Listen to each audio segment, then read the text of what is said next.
What's up, everybody? This is Chris Albert. I'm coming to you from Long Beach, California, and getting text as we speak. I have a question tonight from our friend Edmund. Edmund says, just left your website, Getting Shredded.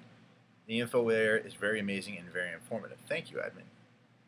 I'm looking to lose 50 pounds while performing resistance training simultaneously. I have been out of the gym since late 2010 and been doing minor weightlifting due to lack of heavy weights, calisthenics, and moderate walking since May 2013.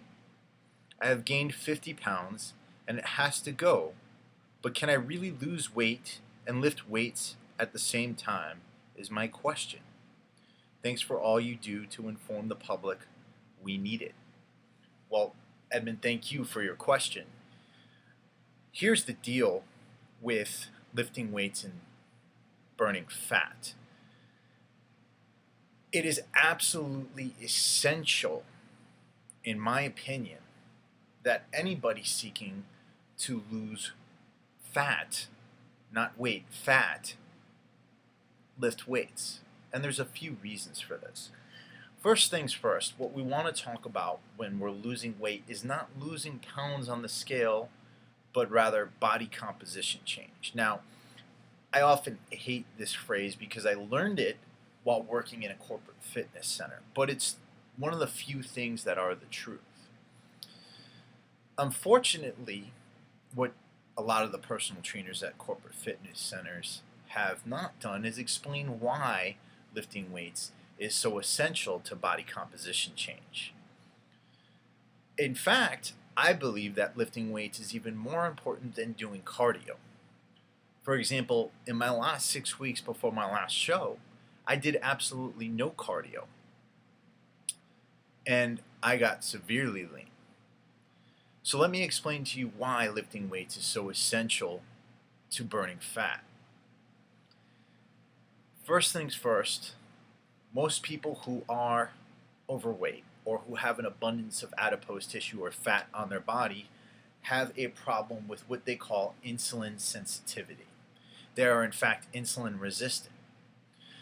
We first have to go through what the hormone insulin does. Insulin is kind of like the gatekeeper. It's the bouncer at the door, right? And that example has been used in a few other places, but I'm going to use it too. When you eat food, in particular carbohydrates, what happens is that the hormone insulin is released from your pancreas and it aids in shuttling these nutrients to where they need to go. Now, there's a few different places that glucose, which is what carbohydrates turn into when you ingest them, can go in your body. One is the liver. The liver can only accept a certain amount of glucose. Once that is filled up, then your muscles begin to accept glycogen or glucose. It turns into glycogen when it's in the cells. Now, in order for the muscles to accept that glycogen, they have to have receptors on their cells. When there is an overabundance of insulin, those receptors wear out a little bit. And so your muscle cells no longer accept glucose and turn it into glycogen. So if your liver can't accept it and your muscles cannot accept it, what happens is it becomes stored as fat. People who eat a lot of carbohydrates throughout the day are endangering themselves of becoming insulin resistant. There is one major way that you can fight insulin resistance, and that is through exercise.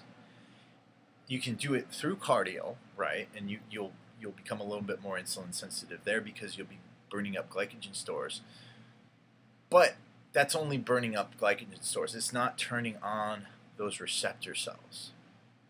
The latest research demonstrates that through resistance training, in particular heavy resistance training, you're actually adding more receptor sites to your muscle cells, right? So your muscles, when you perform resistance training on a regular basis are actually able to handle more glycogen. What does that mean for you? Well, it means that the food that you eat, the carbohydrates you eat, and the protein you eat, because the insulin is also released when you eat protein, you get a little bit more out of every calorie that you eat. Your muscles are able to use a little more of every calorie. So the abundance of glycogen stored as fat actually lessens because you've increased your receptor sites on your muscle, in your muscle cells, on the walls of your muscle cells. So resistance training is actually extremely essential to fat loss. Cardio, on the other hand, doesn't increase those receptor sites. What it does do is it helps you to burn energy. So when you do cardio and you don't do resistance training, you actually fail to increase those receptor sites and you fail to build any sort of muscle. So what happens is a state of what we call skinny fat. So you become very skinny without muscle definition. Now, I'm trying to speak very clearly right now because this is a very complicated concept, and I really want you to understand this because it's the basis of my method of muscle building and fat loss. If you notice, I've constantly said to you that you should be eating carbohydrates right in the hours before and the hours after your workout. You need to be in a state of insulin sensitivity. So my clients, I always recommend for them to eat carbohydrates, the most of their carbohydrates, right before and right after their workouts to take advantage of this wonderful thing called insulin. We can talk more about insulin. You can ask me questions at gettingitshredded@gmail.com. And if you're interested in a program that utilizes and increases your insulin sensitivity, you can email me and see if you'd like me to be your coach. I'm working with online clients right now from around the world. Or you can go to my website, which I will put the link for in the comments below, and you can order my book, Getting Shredded. So, excuse me for talking quite clearly. I know I don't always talk quite clearly. And enjoy your evenings and take advantage of insulin sensitivity. Build more muscle and burn more fat. This is Chris Albert. Have a good night.